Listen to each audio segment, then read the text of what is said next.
Memang senang dan bangga kalau di dalam bernegara kita memiliki seorang pemimpin yang memiliki keterampilan kelas dunia seperti presiden pertama kita yang pandai bermanuver di tingkat dunia, memprakarsai non-blok, memimpin konferensi Asia Afrika, membangun Ganevo diplomasi melalui olahraga, mengambil Papua dengan manuver diplomasi ke Amerika dan PBB. Kalau yang sekarang, pemimpin setelahnya semua jago kandang. Lawannya yaitu hanya rakyatnya sendiri dan mereka yang punya otot pengetahuan bernegara dan berekonomi yang beda, itu aja lawan mereka. Para pemimpin setelah Soekarno hanya berebut anggaran dengan proyek-proyek yang modalnya dari dua sumber, mencekik rakyat dengan pajak-pajak dan berhutang pada negara asing.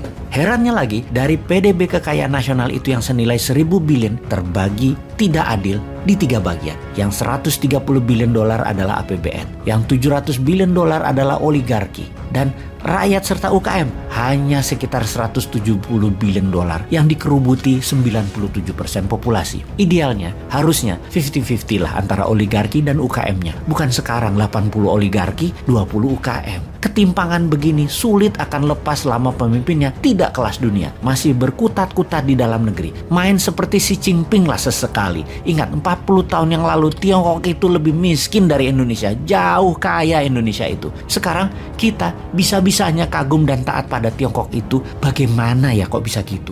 Bukannya meniru dan memodifikasi apapun supaya Indonesia berdaulat. Ini semua bagaimana sih sebenarnya? Jadi kita lihat berdasar data apa yang Tiongkok akan lakukan mengambil peluang krisis Ukraina. Pastinya kita lihat fakta data. Kita mundur sekitar di tahun 2014. Ketika itu Rusia mencaplok Crimea, sebuah wilayah berdaulat di Laut Hitam, baratnya Rusia. Tiongkok membela Rusia dengan mengatakan pihak barat yang memulai pertikaian tersebut sehingga Rusia harus turun tangan mengatasinya. Kita lanjut di tahun 2022 ini. Tiongkok kembali membuktikan kesetiakawanannya dengan Rusia dengan menuliskan di headline berita nasional Tiongkok, Amerika menggunakan krisis Ukraina untuk mensahkan gerakan militer di Eropa, di mana kita tahu bahwa bagi Amerika perang adalah profit. 25% pendapatan negara Amerika adalah dari mesin perang, jualan senjata, dan untuk senjata tersebut Amerika harus create demand, harus menciptakan demand dengan adanya perang tersebut. Di sini Tiongkok membawa framing Amerika lah yang sesungguhnya ingin perang di Ukraina.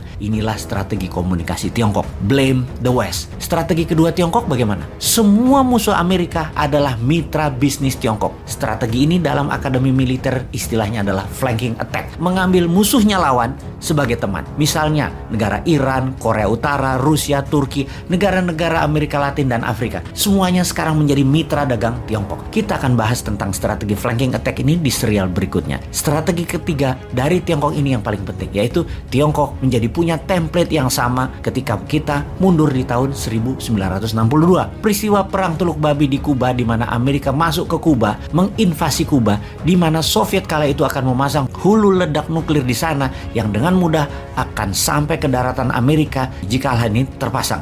Invasi Amerika ke Kuba itu berakhir gagal, namun perang dan pendaratan serta invasi dilakukan oleh Amerika. Ketika mata dunia sedang fokus ke Kuba, pemimpin besar Indonesia Pak Karno ke Amerika bernego untuk ambil balik Papua dari Belanda, dan Amerika mendukung penuh dengan memberikan hak vetonya di PBB. Di tahun 1963, Operasi Mandala membebaskan Papua Barat pun dilakukan setelah mendapatkan go ahead dari Amerika. Amerika, sisi lain, mendapat izin di Grasberg sebagai kompensasinya. Strategi pintar Soekarno memanfaatkan krisis Kuba. Dan apa yang dilakukan oleh Tiongkok di tahun 1962 di saat yang sama itu? Apa yang terjadi? Tiongkok serang India. Jadi strategi ketiga Tiongkok pada saat krisis Ukraina menjadi perang Ukraina kemungkinan besar adalah benar, menyerbu Taiwan. Dan jika itu benar terjadi atau mendekati terjadi, apa yang dilakukan pemimpin besar Indonesia Tuan Lord akan lakukan? Ambil balik Timur-Timur, printing money berbasis proyek untuk membangun 50 kawasan ekonomi khusus, atau tetap wondering what happened, teuing aya naon di dunia, nu penting mah proyek urang mah jalan.